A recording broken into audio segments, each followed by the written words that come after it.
Yeah, I'll react to that, sure. Okay. Hey guys. I was asked to watch this video in one of the comments of one of my previous reactions, and I'm doing it. The most impressive church in Paris, not Notre Dame. Let's go. I've been to Notre Dame. Preemptive like, a long time ago. Manuel Bravo. I'll do a subscribe. Let's do it. My name's Connor if you're new, guys. Hey, if I didn't already say that, original link, top description. Gothic architecture, Beautiful. distinguished by its use of pointed arches, ribbed vaults, and flying buttresses, flourished in France in the 13th century, in a period of architecture known as High Gothic, where the construction of cathedrals reached an exceptional level of refinement and height. Wait, did you see the date right there? Internet?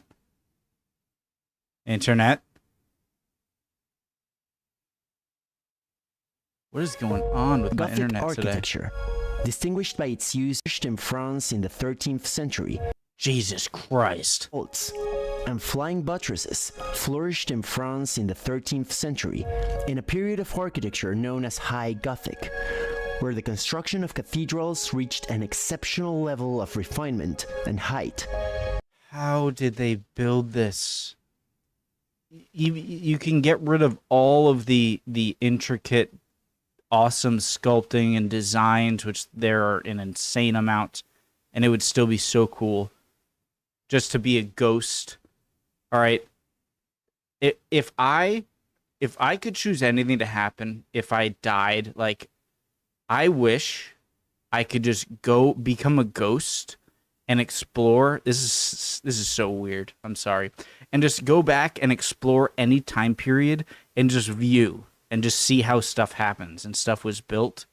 And one of the first places I would go, well, like how the pyramids were made, but how stuff like this was made. Like that was a weird comment. Sorry. Around 1230, there was a reaction against the huge scale of High Gothic cathedrals, and architects began to use the same structural approach on smaller scaled buildings, which brought a new sense of intimacy and an increased complexity of detail, now intended to be appreciated at close quarters. This new style was later known as Rayonnant Gothic. The word rayonnant is French for radiant, and this name is due to the rays of light that radiate through the windows. The nature of the style made it ideal for palace chapels, of which the most spectacular example is the Sainte-Chapelle in Paris. Built between 1242 and 1248, the Sainte-Chapelle was commissioned by King Louis IX to house the relics of the Passion which he had acquired from the Emperor of Constantinople, among them the crown of thorns and a fragment of the true cross. These relics cost him twice as much as the construction of the building, and he brought them to France in 1238. Do you think any of those are actually authentic? Or do you think they're probably not actually from the crucifixion? Construction of the building, and he brought them to France in 1238. The Ile de la Cité, the heart of the city of Paris since antiquity, was dominated by Notre Dame Cathedral on the east, and on the west by the Palais de la Cité, the royal residence of the kings of France in the Middle Ages, making the island the seat of political and religious power. The chapel was built attached to the Palais de la Cité as a symbol of the king's piety and authority. So as you approach the building, standing within a small courtyard inside the palace, you'll notice its structure is slightly different than the larger cathedrals. In Gothic cathedrals, you have flying buttresses to hold the structure of the arches. But because this building is so small, flying buttresses would prevent light. Okay, so since the arches are putting their payload down them and then onto these walls, right? So, like, you have the arch and then the ends sit on these, and in order for these to not collapse, you put the flying buttresses there. But because this building is so small, flying buttresses would prevent light from passing through the windows. And the main objective of Gothic architecture is to get as much light as possible inside the building. So in order to be able to have such small buttresses that could support the thrust of the vaults, the architect of the Sainte-Chapelle designed a system of internal iron rods that encircle the building, linking the buttresses horizontally. What? These rods are concealed in the masonry and pass across the windows, also serving as the framework that supports the glass. Thanks to this ingenious dematerialization of the structure, and to the wondrous properties of medieval stained glass, the interior of the Sainte-Chapelle has no equal, as the chapel is flooded with colorful rays of light that enrich the spiritual and divine experience of entering the chapel. I say this every time I see these, but I'm amazed by the precision of all of these leading up so perfectly to the center. And also, this almost looks like carpet. Like, what material is this? Gargoyle.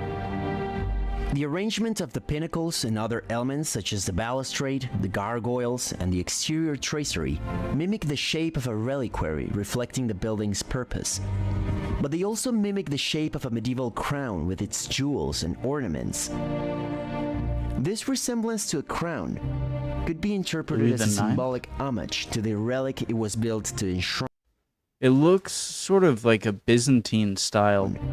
Could be interpreted as a symbolic homage to the relic it was built to enshrine, reinforcing its spiritual and sacred significance.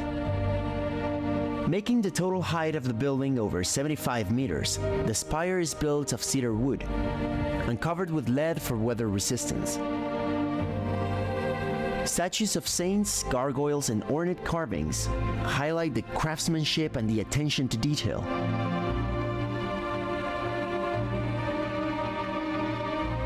The spire not only accentuates the verticality of the building, making it visible from the distance, but also serves as a symbolic element that stretches towards the heavens.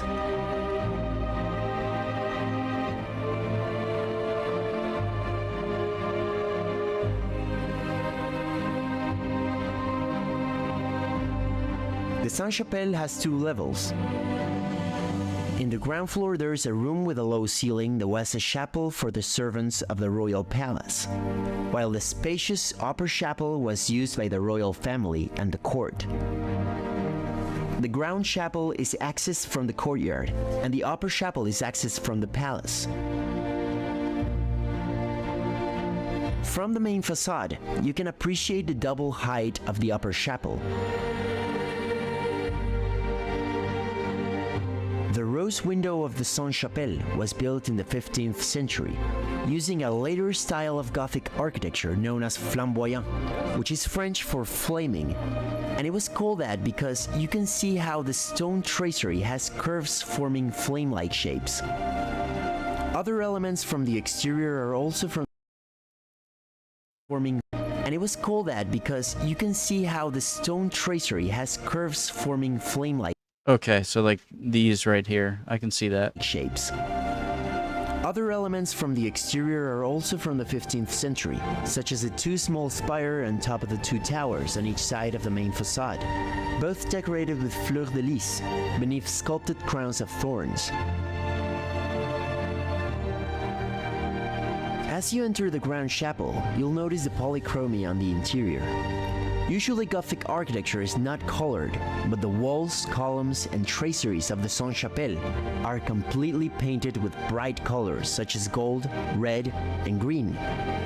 And the vaults are painted of royal blue with fleurs de lis.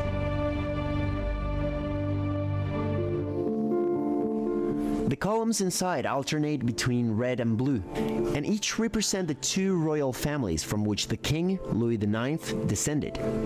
The blue columns with the fleurs de lis represent the Capetian dynasty through his father. Castile? No. And the red columns with the golden castle represent the kingdom of Castile in Spain. Hey! Through his mother. Can't believe I got that right.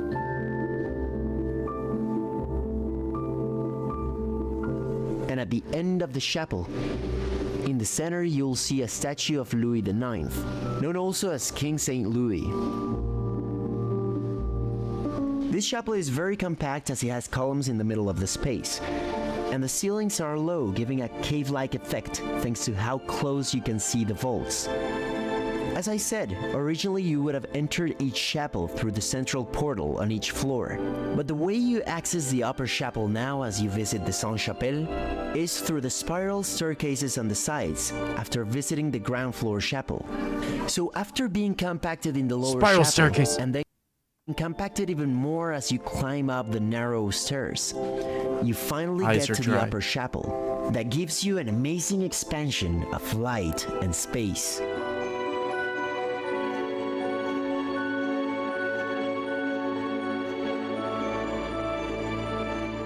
Because of the structure conformed of thin buttresses, there are almost no walls inside.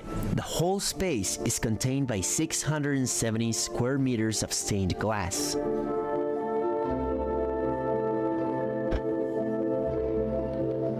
Most of the glass panels are original, and they depict 1,113 scenes from the Bible.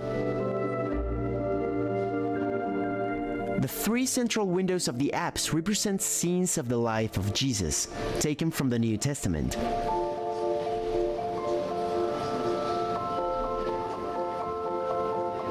All the windows on the north and south sides, except for the last one on the south corner, represent scenes from the Old Testament, such as the creation or scenes from the life of Moses.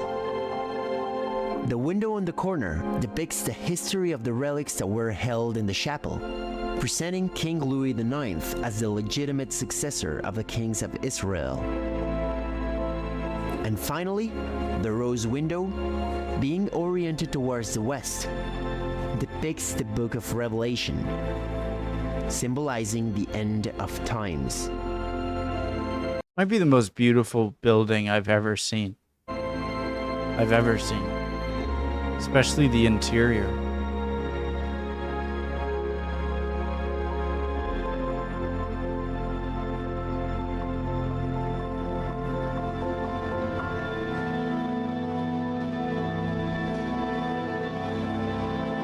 The most fascinating thing about the scenes depicted in the windows is that, although they are biblical scenes from antiquity, the characters are depicted as medieval people. How are they so clear? Is it something to do with the camera lens that's making it so clear? Are they newer? Are they very well cleaned? Or is this type of glasswork just that? Oh, that's my other video. Is this type of glasswork just that durable? Wearing medieval clothes and armor, and walking in medieval towns surrounded by medieval castles. Kings from antiquity wearing medieval crowns, and ancient priests wearing medieval clothes. These biblical scenes are presented through a medieval lens, because artists from the Middle Ages could only draw upon their contemporary concept of king, attire, and architecture.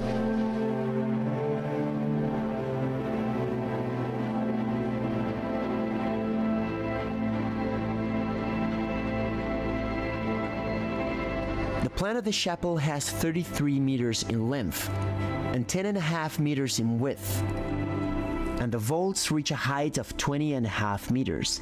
340 for square a Gothic meters. building, yet it retains that sense of verticality. Sorry, what was the height? Small space, and the vaults reach a height of 20.5 meters.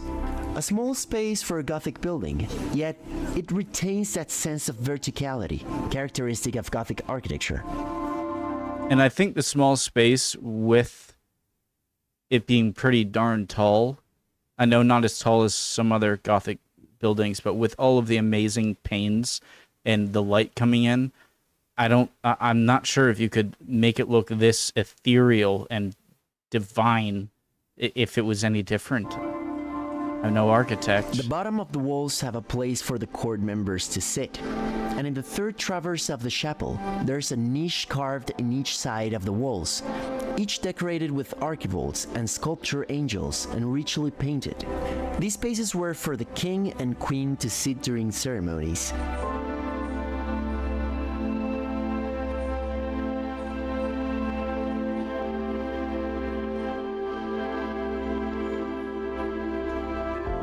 At the end of the chapel lies the altar, which once held the 22 relics that King Louis IX had acquired.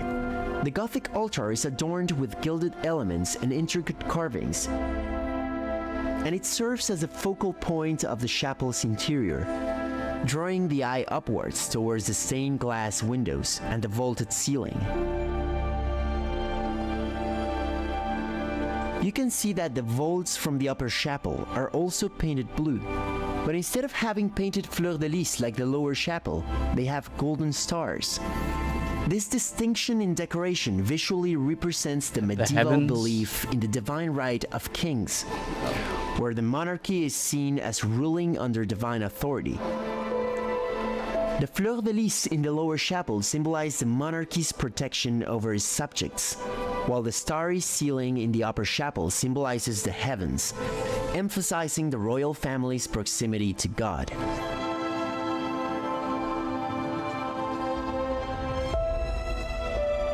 They just need those glow-in-the-dark plastic sticky stars you could put on your room, on your ceiling as a kid. Did anyone ever have those? Obviously, I'm making a joke, but no. Never mind.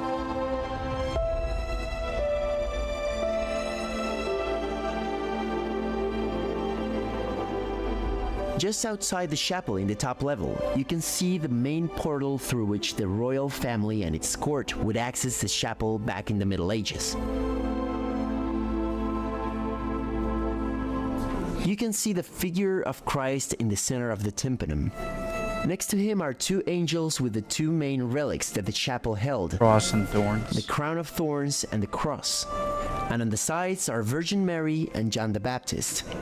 Below, the lintel shows Saint Michel weighing the souls of the dead, those sent to heaven on the left and the damned on the right. On the lower walls, would anyone be like superstitious and like never want to walk inside on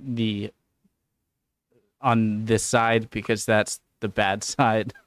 You'd always might want to walk in on this side for the ones saved. You see panels depicting biblical scenes. On the left, you have the creation, and on the right, Noah's Ark. Most of the portal was destroyed during the French Revolution, and it was remade by a French sculptor in the 19th century. Several parts of the Sainte-Chapelle were damaged during the Revolution, and in the 1840s, scholars, archaeologists, and architects restored the chapel to its medieval state. Did they destroy it because they were just more atheistic, or because they saw the church as like a symbol of the oppression by the kings? Being as faithful as possible, or was it just random vandalism? Restored the chapel to its medieval state. Being as faithful as possible with the original drawings and descriptions that had survived. The most famous of these architects was Eugène Emmanuel Viollet-le-Duc, who, after working on the Sainte-Chapelle, dedicated his life to restore Gothic architecture, most notably the Cathedral of Notre-Dame. In the Middle Ages, Jean de Jardin, a French writer, described the experience of entering the Sainte-Chapelle, which gives us a sense of what medieval people thought when entering these impressive Gothic churches. But also that most beautiful of chapels, the Chapel of the King, most fittingly situated underneath the walls of the royal palace, is graced with the most firm and indissoluble structure of the most solid of the stones, the most select colors of paints, the precious gilding of the images, the decorous transparency of the glowing glass all around, the most beautiful ornaments of the altars, the wonderful virtues of the sanctuaries, the design of the reliquaries externally adorned with gleaming gems. And so great exaggeration of beauty is generously given to that house of prayer, that upon entering it, as if carried off to heaven, one would not without reason think has entered one of the most precious chambers of paradise.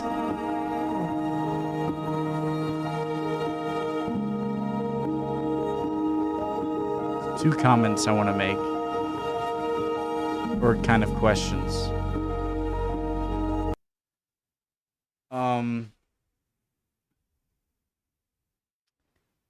So one, going along with the quotes he just mentioned there, that imagine, you know, without television, without even like stuff like neon lights or something like Vegas style lights, without the internet and seeing a lot of things, and living back then where nothing is going to be, this is extravagant and awe-inspiring in today's time. But imagine back then where you're not as knowledgeable about other places in the world, and you don't have no one else really has the ability to decorate other buildings in this manner, and not being used to that stuff, and then walking in here. This must have, again, what did he say? Think has entered, carried off to heaven, one would not without reason think has entered one of the most precious chambers of paradise. Like, imagine never seeing anything like this and then walking in here back then. Like, what the hell is going on? This is so awesome. The second thing is, I just would love to know how they built this stuff, especially on the outside. See if I can go back to the outside here. Come on. I